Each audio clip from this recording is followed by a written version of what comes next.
Hello, everyone, and welcome to episode 4 of the Bridging the Gap Between Theory and Practice webinar series, proudly presented by World Heritage USA with the support of the Historic Preservation Education Foundation.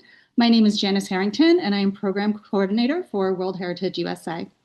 This series is designed to support emerging professionals in the field of historic preservation by providing specialized training that helps bridge the disconnect between academic study and real-world application.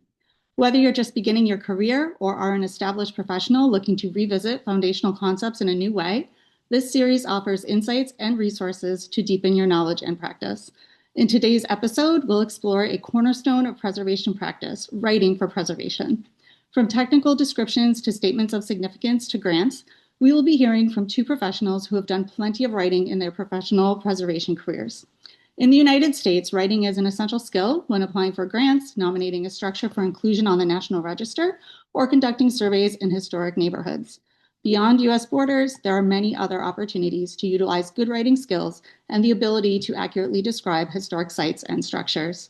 In today's session, we'll provide an overview of the various types of writing situations that emerging professionals working in historic preservation may encounter in the U.S. today, and our speakers will draw from their vast experience to share tips, examples, and best practices.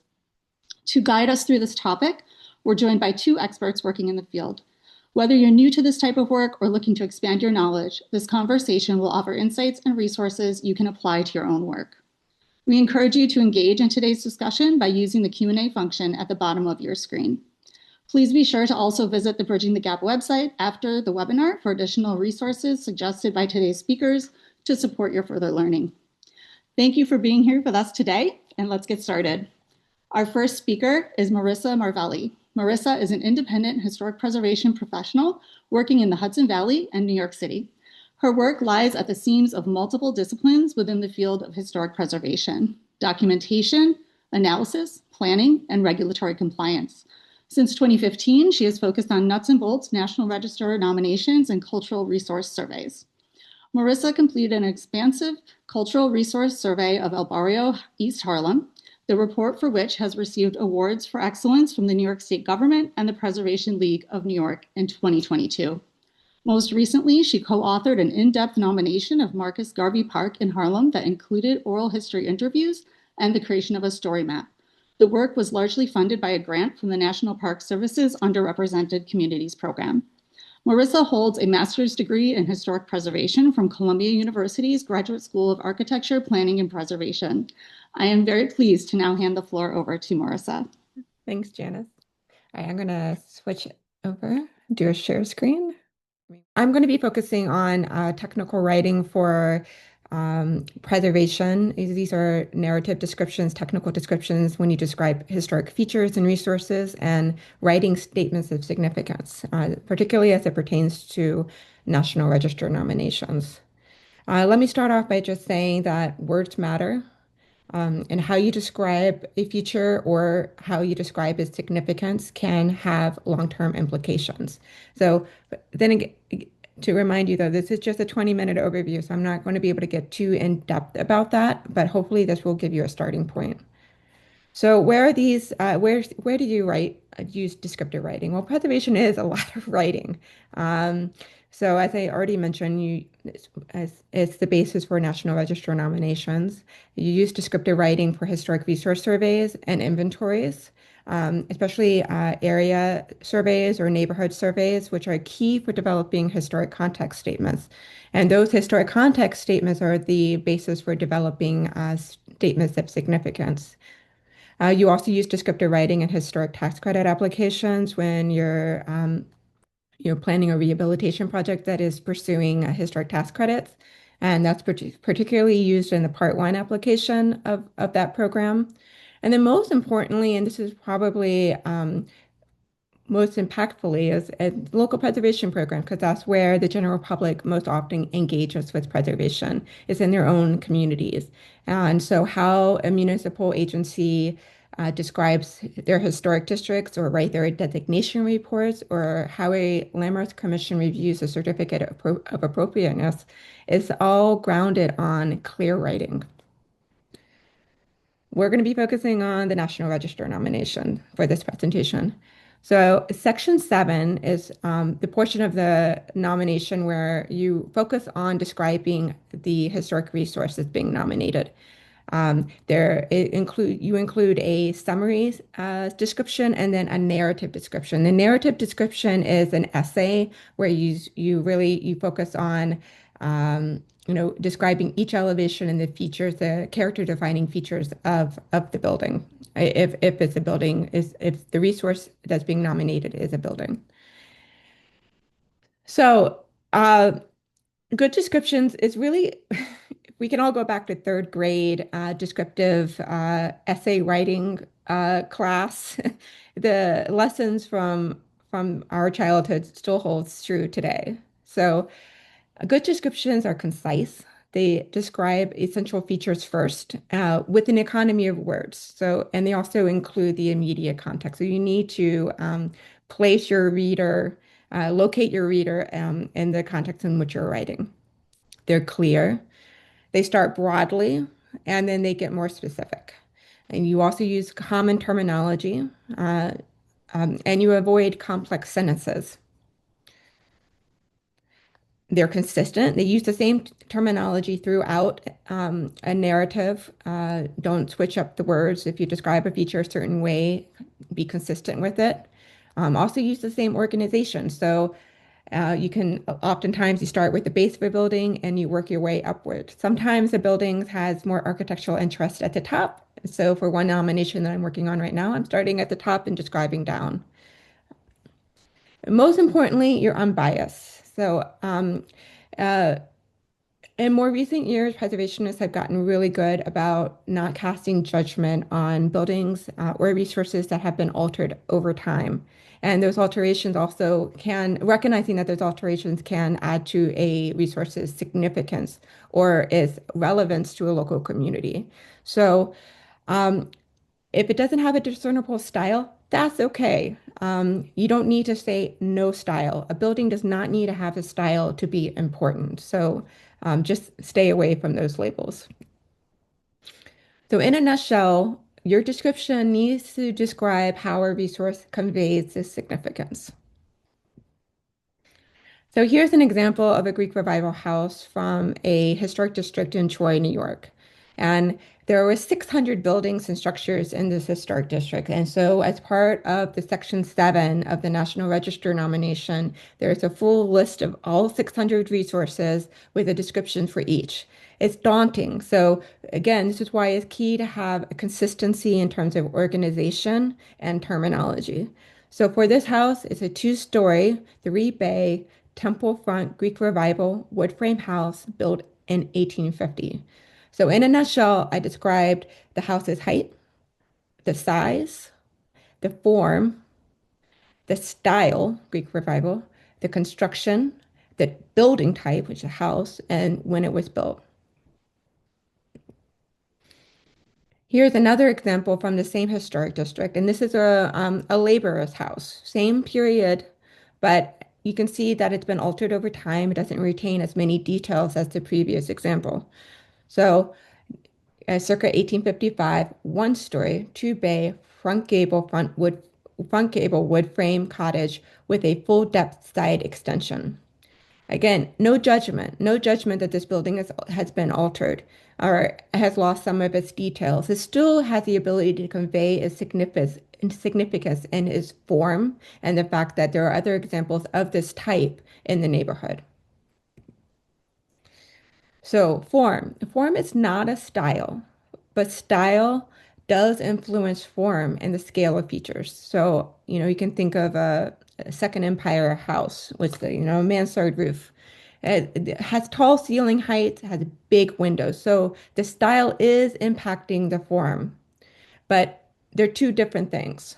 So a row building, a cottage, a ranch, a bungalow are all examples of house forms.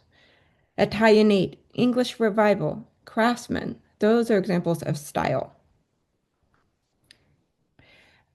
Few buildings are academic examples of a style. I think this is when I'm working in communities who are trying to establish historic districts, this is the point I try to get across the most.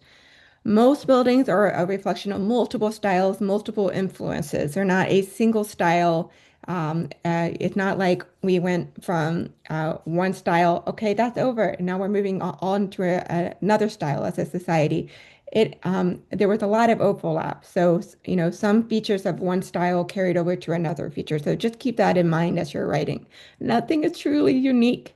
And also look for other examples in the community if you're doing a historic district or a single building nomination. Most often, you're going to find another example of the type or the style elsewhere. So you'll want to be able to do a comparison.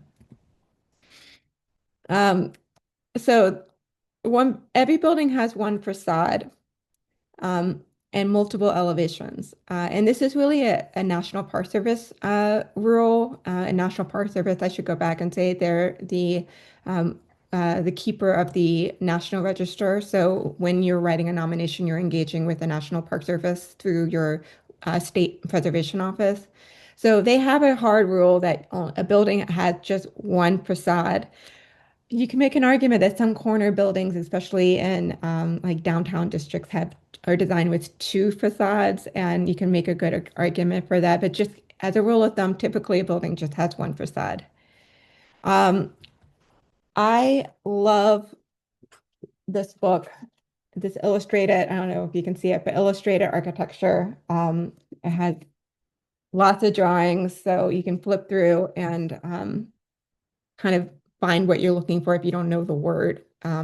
Don't let architectural terminology hobble you. Like sometimes you just have to make up a word and keep going, and you can always, if you're a member of a preservation group like Facebook, Preservation Professionals Facebook group, just throw a picture up on that community board, and somebody will be able to answer your question on what you call a feature. Um, this is my pet peeve. I often will see circa 1892 or some very highly specific year that begs an explanation. Because if you can be that specific, it's not a circa. A circa is 1890 or 1895 or 1900. But if you're going to be highly specific, don't use circa. Okay, the other major component of a National Register nomination is the Section 8, and that's where you're describing the significance of a resource. So you'll have your summary significance, which is basically a paragraph per criterion which you're applying, and I'll get to that in just a moment. And then you have your long like narrative, essay narrative. And that's where you kind of go into the detail of the history of the resource and you make your argument for its significance using primary source information, citations. It's an academic exercise for sure. Um, Quickly, the National Register of Historic Places to nominate a building is based on four criteria, sorry. Criteria A is kind of the catch-all for everything that's for, resources that aren't might not rise to the level of architectural significance. You can probably make an argument for its significance under criterion A, which is those that are associated with events that have made significant contribution to the broad patterns of history. So a courthouse building can be significant for its contributions to municipal government. A foreign complex can be nominated for its contributions to agricultural history in that community. Same goes for transportation, commerce, manufacturing, ethnic heritage. Criterion C is the other very common criterion used in nominating buildings and resources, and that's the architecture argument. And this is kind of where I have personal beef with the National Register and the criterion because this still carries over. This criterion was established, criteria, sorry, was established with the creation of the National Register in 1966 or 1967 is when I think they wrote the criteria. So it's been in use for almost 60 years now. This year, I think will be the 60th anniversary. And I would love to see them evolve so that there's less emphasis on architecture and aesthetics and more on social history. Criterion B is for resources associated with significant people. So one example of that is the John Burroughs cabin here in Ulster County, which is where the writer John Burroughs wrote most of his nature writings and was influenced by nature. Um, Again, wasn't nominated under Criterion C for architecture. It's just a cabin, but it was associated with a very important person. D is the archaeological for sites that have not been investigated or may yield important information about history, prehistory. I cannot emphasize enough the importance of reviewing the guide for if you're writing a nomination. And I encourage, if you've never written a nomination, do it. Just do it. Like volunteer yourself. There are organizations, churches in every community who would love to see their building nominated to the National Register, but don't have the resources to. So if you want to get your practice in, volunteer, write one of these. This is how I got my start. I volunteered to write a nomination for a church that wanted to get a grant for restoration, but they needed to be listed on the National Register of Historic Places first. And so the National Park Service has an amazing collection of bulletins that give guidance for how to write about places. It's been updated in more recent years to give guidance on writing about resources that have changed over time or are significant for their social history. So here's an example of an individual building that was listed under Criterion C for architecture. It's an octagon house. So it was nominated in the area of architecture as an important building type. And I won't read aloud this statement of significance, but in a nutshell, that's the statement of significance and that was included in the summary. And then the rest of the essay, the narrative significance, went into much greater detail about the inspiration for the octagon's building type, the social history surrounding the development of the building type in terms of the religious fervor that inspired a movement of octagon construction, and also the background on the people associated with this particular house, the family, and its local context, how they were important to their local community. Some resources can be nominated for multiple criteria and in multiple areas of significance. So under each criterion, there can be multiple areas of significance. And Marcus Garvey Park in Harlem was nominated under multiple. It was nominated in the area criterion A for social history, Black history, performing arts as a place significant for civil rights movement, music, and community organizing. It was also nominated in the area of community planning. It is one of the oldest public parks in New York City. And it was nominated under Criterion C in the area of landscape architecture as an important example of the work of two architects that worked under Robert Moses in the 1930s. So with every resource that you nominate, you have to define a period of significance. You have to justify its period of significance. So here's one example. So for Marcus Garvey Park, that period of significance began when it was established as a public park in 1836. And the period of significance ended in 1973 when that park was renamed in honor of the Black nationalist leader, Marcus Garvey. What makes a strong statement of significance? First, you want to clearly identify the areas of significance for which the resource is being nominated and explain the period of significance. So you have to do that justification work. And again, it pays to refer to those National Register bulletins I talked about on previous slides. I mean, the significant statement is your elevator pitch. This is why you're making the argument for why it should be included on the National Register. Be specific, but also be selective. I'm going to warn you, when you do deep dives, deep studies of resources, you're going to find lots of fascinating tidbits about it that is really going to excite you and you're going to want to write about them. And that excitement's not going to carry over to your state preservation office or the National Park Service. So you need to be selective about which facts you include in your narrative. So, for example, you could be nominating a fire engine house in a local community, and you're really describing the architecture and you're describing the features. You don't need to describe the types, breeds of horses that help pull the engines that were stored in the engine house. So that's the example of like too much information.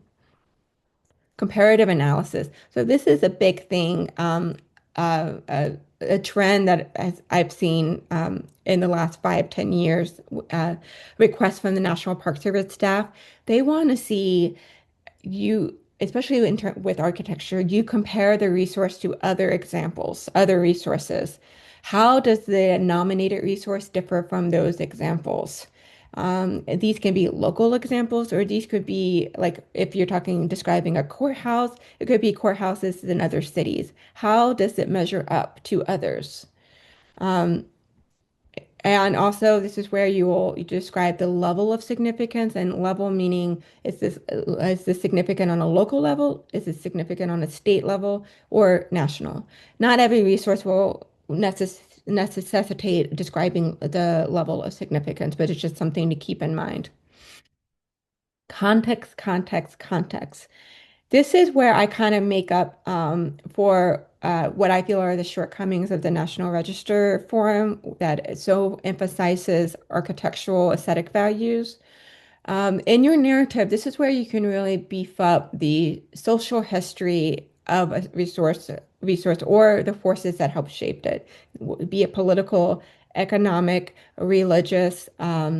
This is where you really define the significance of the resources in broader terms. What does the resource reflect about our past? What lessons does it hold? Why is it worth preserving? Um, I can't emphasize enough the importance of including the social history or just broader significance of a resource when describing the resource in your nomination. And if you're not uh, uh, an architectural historian or you're not getting the architectural historian training, that's okay. You don't need to have that training to write about places and to describe architecture. But this is one book that I think is very approachable. The layman can read it, and that really talks about the forces that shape the buildings that we interact with and we pass by on our daily basis. That none of these buildings were designed in a nutshell, and they reflect these forces. And it's important that your narrative describe how they do. And I will stop there, right at 20 minutes. Perfect. Thank you so much, Marissa. I'm sure we're going to revisit some of your points during the Q&A session later. At this point, I'd like to introduce our second speaker, Liz McEnaney. Liz is a cultural heritage practitioner, educator, and executive. She collaborates with nonprofit organizations and municipalities to restore and rehabilitate historic resources and to design and implement historic preservation-related programming.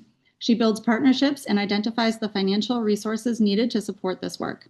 From 2010 to 2019 and 2022 to 2023, Liz was an adjunct assistant professor at Columbia University's Graduate School of Architecture, Planning, and Preservation, instructing studio courses in both the MS Historic Preservation and MS Urban Design programs.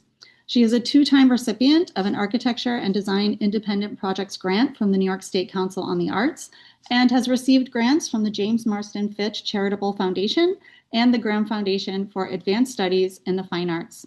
She holds an MS in Historic Preservation from Columbia University and a BA from Wellesley College. I am very pleased to now hand the floor over to you, Liz. Thank you, Janice. It's great to be here with all of you. I'm just going to share my screen. Okay, so you should all be able to see this now. And I'm very glad that I went after Marissa because I think a lot of what Marissa had to say about writing, be concise, be clear, be consistent, a lot of that I'll emphasize as well. So Marissa, thanks for teeing this off very well. I would like to say that there's a magic formula for grant writing, but there isn't. I'd say it's a little bit more of art and science. And the art component of grant writing is that you have a great project and you come up with a brilliant narrative and tell a story about what you're going to do. The science component to it is really following the application instructions. And this is what I'm going to talk a bit about today.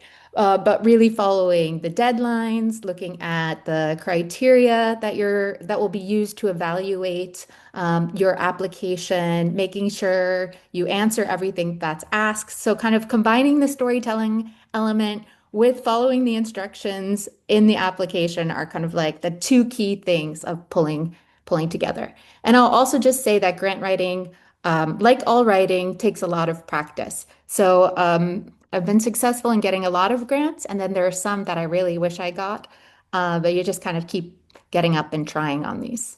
So just before you actually start with the grant writing, I'm calling this the readiness check. So this again is kind of understanding what your project is. So you know you want to do something. Maybe it's restore an 1850s A.J. Davis designed church. Maybe it's organize a series of walking tours that you want to have led by students. But figure out what your problem or opportunity is and how you're going to address this. Thinking about what your solution is, how it works, thinking about who's going to benefit from your project and what lasting impact this will create, and also thinking about how much money you're requesting and why you need these funds. So I'll dive into this a little bit more in detail, but this is what you should be stewing on as you're thinking about your project and as you're starting to look for appropriate grants. Oops. So I just wanted to briefly mention kind of some types of support in the grant making world. So you might have a project, as I mentioned, maybe restoring a historic 1850s building. You need funds for stabilization or for restoring the windows. That would fall under capital support. Again, if you're looking for doing something maybe that's more community engagement, research-based, interpretation, that would be programmatic support. And then if you're a nonprofit preservation organization and you're looking for support to fund your staffing and administrative costs, that would fall under operational support. So knowing what category of support you're looking for is key because that's how you'll be able to identify what grants are appropriate for your project. So finding the right grant. So you've already identified the right type of support you need, whether capital, programmatic, or operational. You'll look to see if you meet the eligibility requirements, and I'll talk about this a little bit more when we look at 3 examples. But the eligibility requirements of a grant could be that you have to be a nonprofit or maybe a local government to apply. There may be geographical restrictions, maybe a grant offered by the National Trust. A specific grant might be for projects that happen in Pennsylvania only. If you've already received funding from an organization, there may be a requirement that you have to complete out your first grant before applying for a second grant. So you'll look to see whether you're ready and eligible to apply. I'll also say that there's a lot of work that goes into grant writing. So in looking at different types of grants, you'll have to consider whether you have the time and the resources to do this. And I say this because there are some large capital grants that are available from the federal government and from state governments. I'm based in New York State, so I'm most familiar with New York State, but this is pretty much applies across all 50 states that to apply for federal or state funding, if you're a nonprofit, you have to do a lot of initial work of registering in a system, uploading your nonprofit 5031C forms, entering your last tax filings, submitting documentation of who's on your board and who's on your staff, and kind of the list goes on and on. It's not to deter you, but if staff time is limited for some of these larger grants, it's just worth kind of thinking about your internal capacity. When thinking about whether this is the right grant for you, you should also think about the amount of money you're requesting and whether the grant that you're looking at can kind of fulfill those requirements. and then making sure that you can complete your project within the grant's timeframe. So if you think you can do all of that, you found the right grant, you're ready to get to writing the grant proposal. So as I kind of hinted at, read the grant application carefully because it's going to tell you exactly how to apply. It's going to indicate the selection criteria. So this is what the grant reviewers are actually kind of evaluating your application on. It's going to give you all the necessary deadlines. Perhaps the grant you're applying to, you have to first submit a letter of inquiry, and then they'll come back to you and tell you, okay, you can apply for the actual grant. So you have to kind of look at things like that.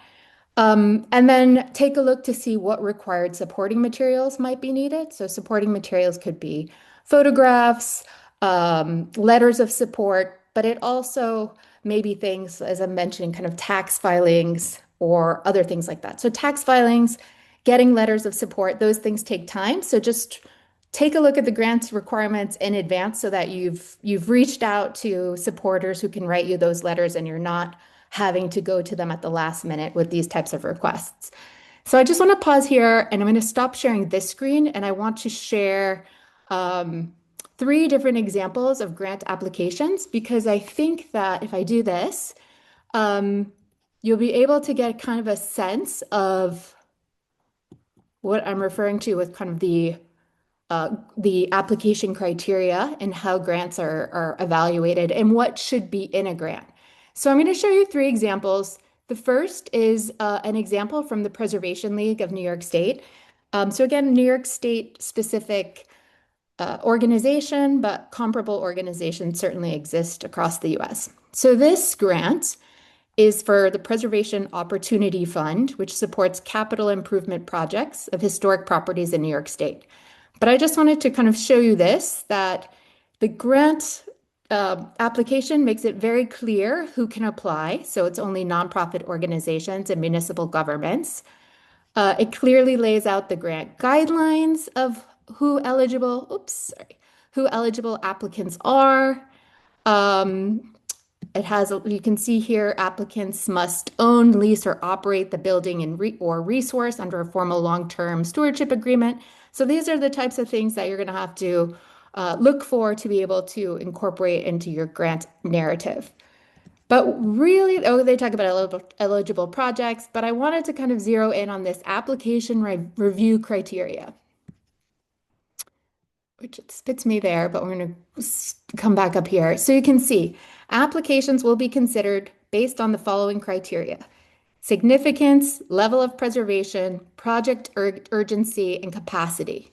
So, when you're writing this grant application, when you're writing your own narrative and talking about your project, if you're applying for this grant, you'll just have to make sure in your narrative and kind of all the questions that kind of align with the narrative, there might be a project significance statement and then overall narrative.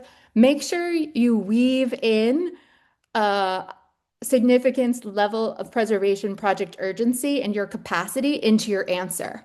The application may not specifically state that in the question, but by reading the grant application what you should be focusing on. I'm pulling up yet another example. This one, I went to the National Trust website and happened to pull up a grant for a fund for preservation in central Pennsylvania. So again, the same thing. I just want to scroll through.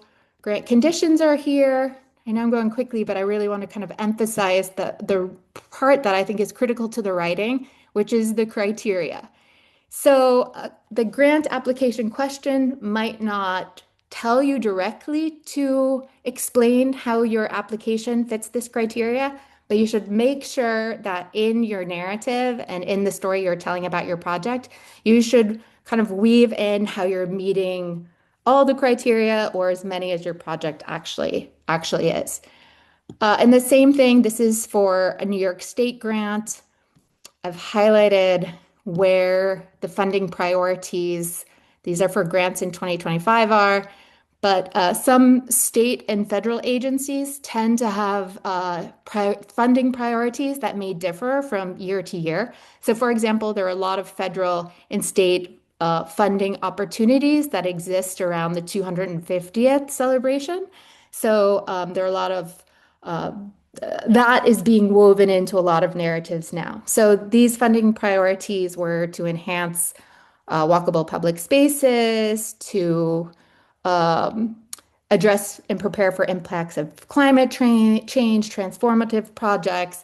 But I just wanted to emphasize this. So as you're thinking about writing your grant, just again, be really cognizant of what the criteria are and what the application is going to be evaluated on, because that will certainly have some bearing on the success rate of your grant. So I'm going to go back and share this PowerPoint again. Okay. Okay. So, oops. Hold on, sorry.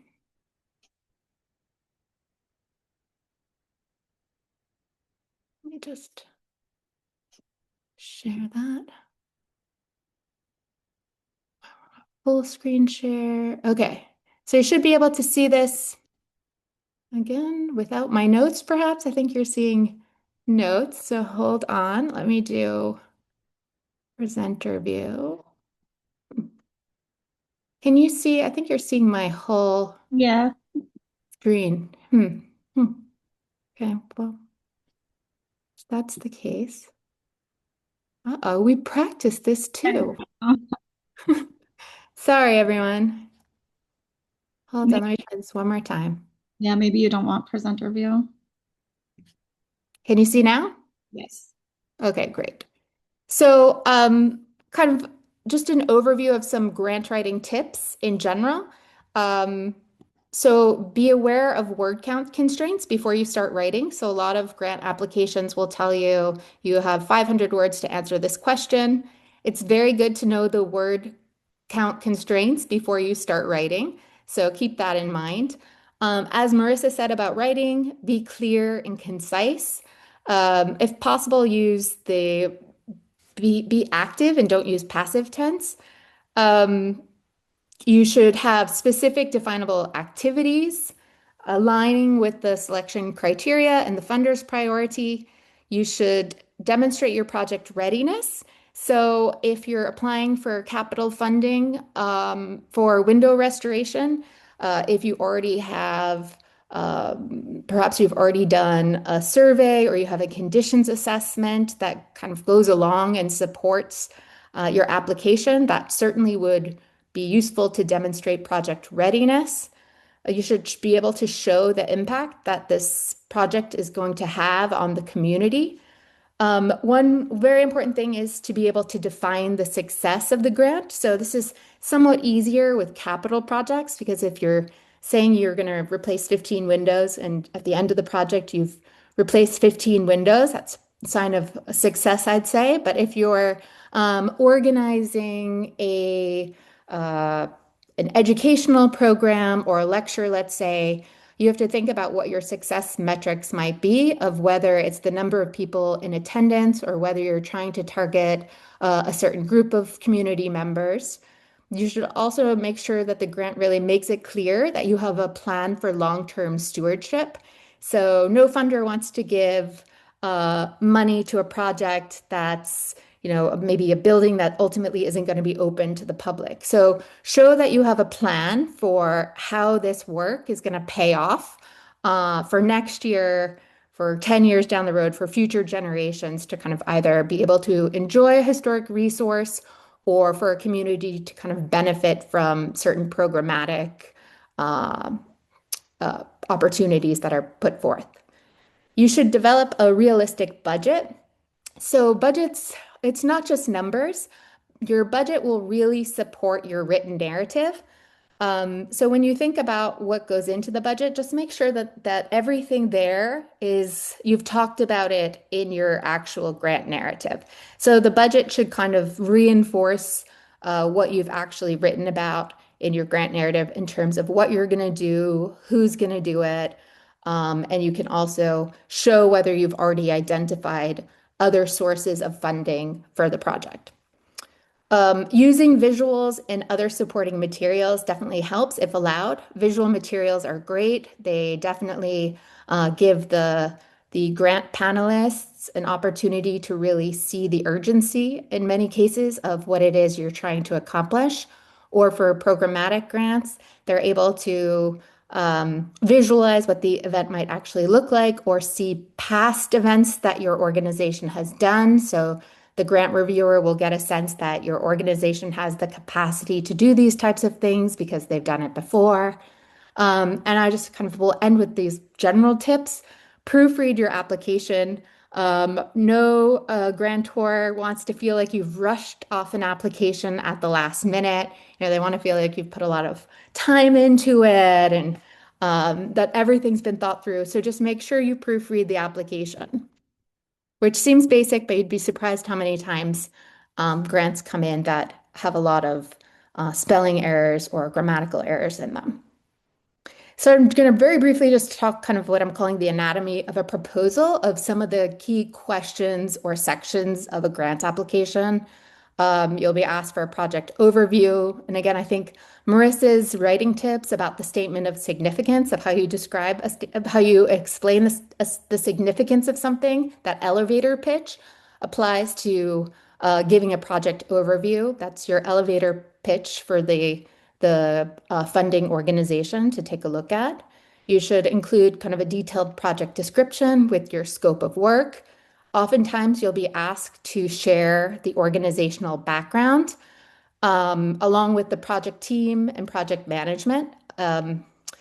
Obviously, grantors want to see who's doing the work. They want to see what kind of experience these people have. Sometimes that's part of the criteria. I mean, obviously, if you're working on a capital project, the grantor will want to see the fact that you have well-qualified professionals who have worked on similar restoration projects and understand the Secretary of the Interior standards. We've already talked about the criteria for evaluating success, but oftentimes grantors will want you to indicate what you think what success looks like and how you'll measure it. They'll want a realistic timeline and also a budget. So I talked about budget, but I just wanted to say that sometimes in budgets, if you're applying for a grant for, let's say, $20,000, the organization might be willing to give you $10,000 if you have a match for the other 10. So sometimes in grant applications, a match is required for you to get the funding. So just take a look at the application to see if there are matching requirements and also to see if there are any ineligible costs. Some grants allow for staff time to be included in the overall grant budget. Other grants don't. For capital support, this again ties to what Marissa's talked about. Capital support, you may have to, will often have to include a description of the historic resource and talk about how the work meets the Secretary of the Interior standards or other local preservation guidelines. You might also have to have a letter of consent from the property owner if you, as the applicant, are not the property owner. For programmatic support, the questions tend to focus more on community benefit and talking about your key organizational partners. So if you're applying for programmatic support to do educational preservation projects in a community, it's great if you can show that you already have 5 other nonprofits lined up, or maybe you're working with the local school system, that you already have kind of an ecosystem of people interested in this topic that you're going to engage with. And then I've just included some examples of supporting materials. So supporting materials for grants could include photos, letters of support, historic register documentation if required, architectural plans and/or condition assessment, and organizational finances. And then I think we're hitting time, but I just wanted to say that if you do receive the funding, keep the funder informed. You'll have to do formal grant reporting most likely.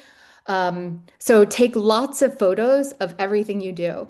The best way, obviously, to keep the funder informed and excited about what you're doing is to be able to get them to actually see the work that they have funded come to fruition. Be sure to measure the impact along the way. Again, whether this is measuring numbers of people who came to one of your events, or whether it's even sending surveys out to attendees so you can get quotes of how the event impacted them and what they learned from it. I've mentioned document your work and use funding opportunities to leverage other funding opportunities. Sadly, sometimes if you receive one grant in support of work, it's easier to receive other grants either in continuation of that same project or in support of other projects that your organization might be working on. And finally, if you get rejected, don't despair. Probably the process of writing the grant has gotten your project, conceptually at least, to a further place. But don't be afraid to ask the grantor for feedback. Most organizations are happy to share where they might have seen some weaknesses in your application. And most are oftentimes encouraging for you to apply again. So yeah, I want to end on an optimistic note of if you get rejected, try and try again. I'm going to stop there. Thank you so much, Liz, and thanks for that positive note for the end. At this point, we're going to transition to the Q&A portion of the webinar. So we have Marissa back on screen with us as well. To everyone in the audience, if you have a question you'd like to ask, please submit it in the Q&A function at the bottom of your screen. We do have a couple of questions that have already been submitted. One, I think, was answered maybe by you, Marissa, via being typed in. But we do have a couple we can answer here live. One from Beverly. Does archives preservation fall under a capital or a programmatic type of grant?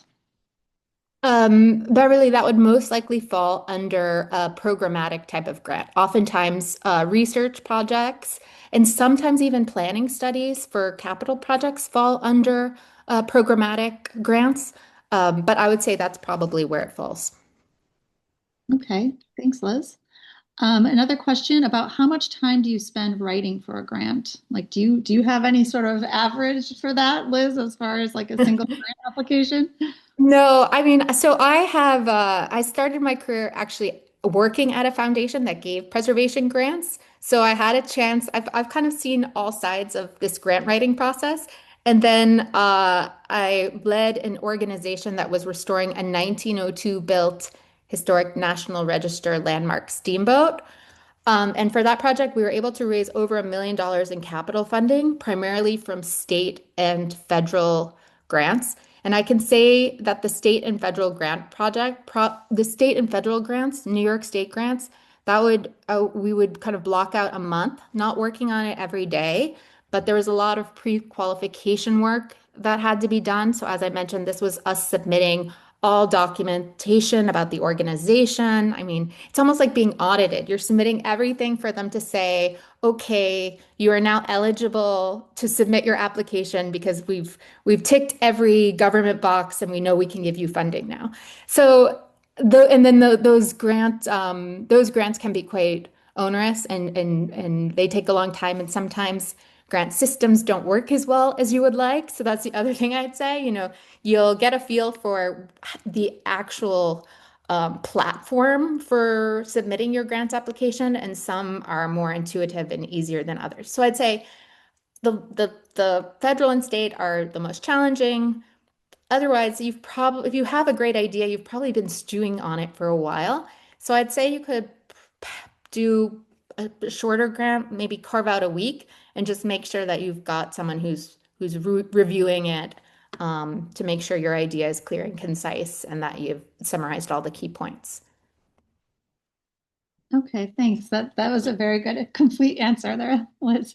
I have a question actually for Marissa. You had mentioned that you might like to see National Register criteria being updated, maybe to include like cultural history more or something. Is this something that you've heard any rumors about, or is this just your personal desire to see this type of change? Well, I think for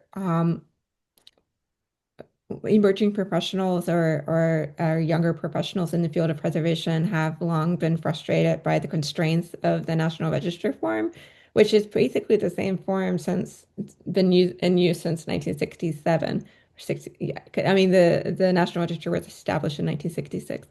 And if you go through the form, it really focuses on describing architect, like the building specific and it's architecture specific. So the style, the type, the materials, it's like all geared around this idea of architectural aesthetic values of a building.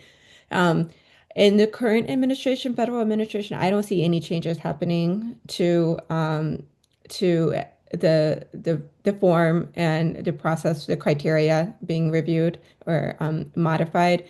If anything, I kind of want them to just to stay away from it until we get administration that's more friendly towards historic preservation.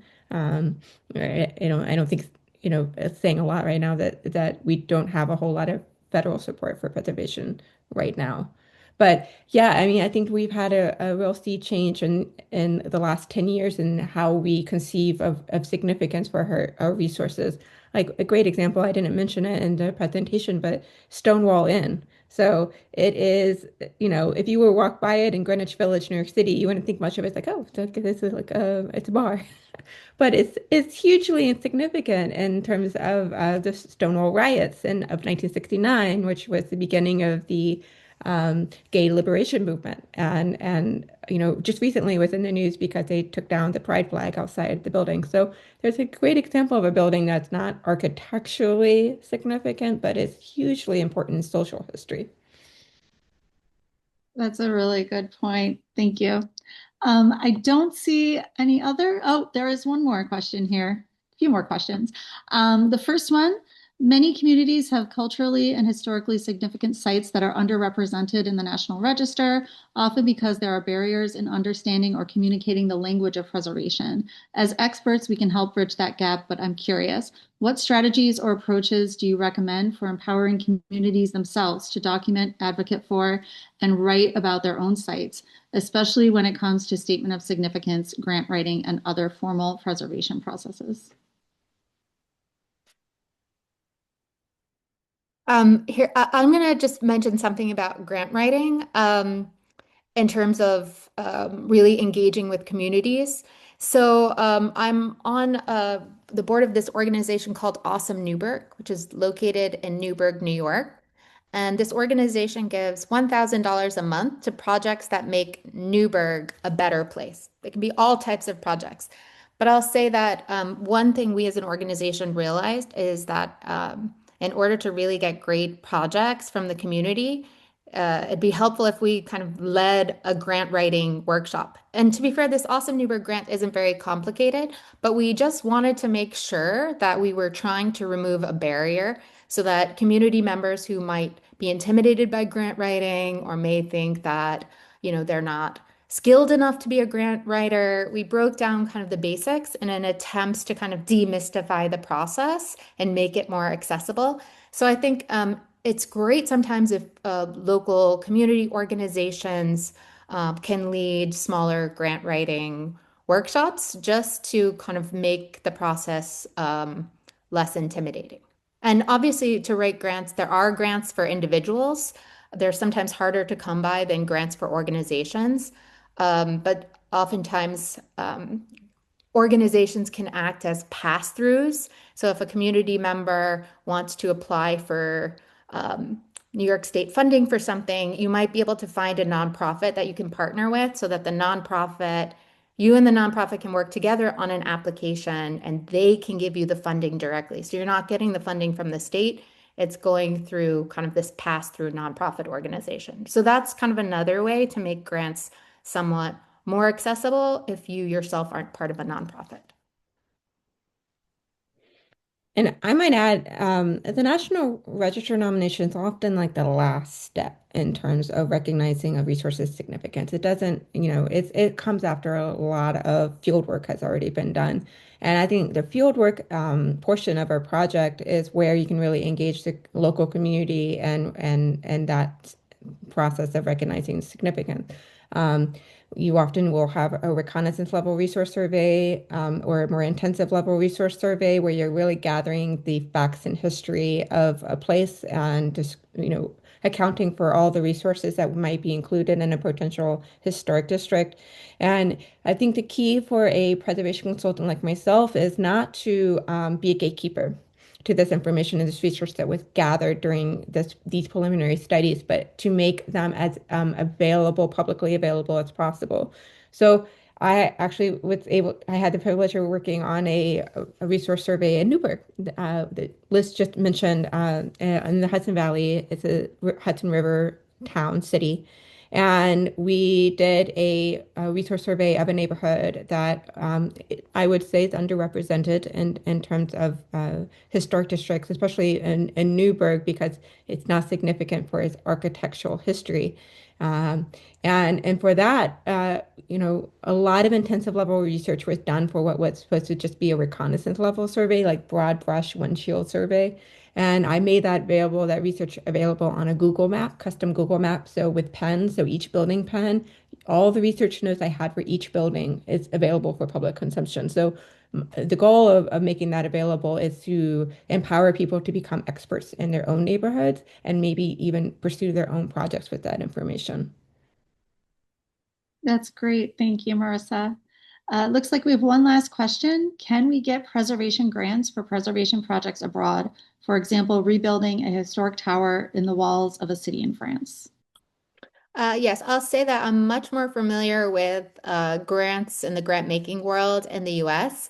So, in all likelihood, US foundations are probably very unlikely to be able to give grants to French organizations or projects in France, oftentimes just because of the US tax code, where US nonprofits oftentimes, or US foundations rather, have to give money to organizations or projects that are registered in the US. But I know there are a lot of funding opportunities at the government level in France. I don't know what they are, unfortunately, but I think within the European network, um, yeah, sorry, I don't have a great answer for that, but I would say start by looking locally what's around in terms of resources in France or the EU. I'd start there rather than starting in the US. Thank you so much, Liz, and thank you, Marissa. It looks like that is the end of the Q&A questions, which is perfect timing as we are approaching the end of the hour. I'd like to thank everyone again for joining us today. This was such an engaging question and answer session, wonderful presentations. We are especially grateful to you, Marissa and Liz, for so generously sharing your time and expertise with us.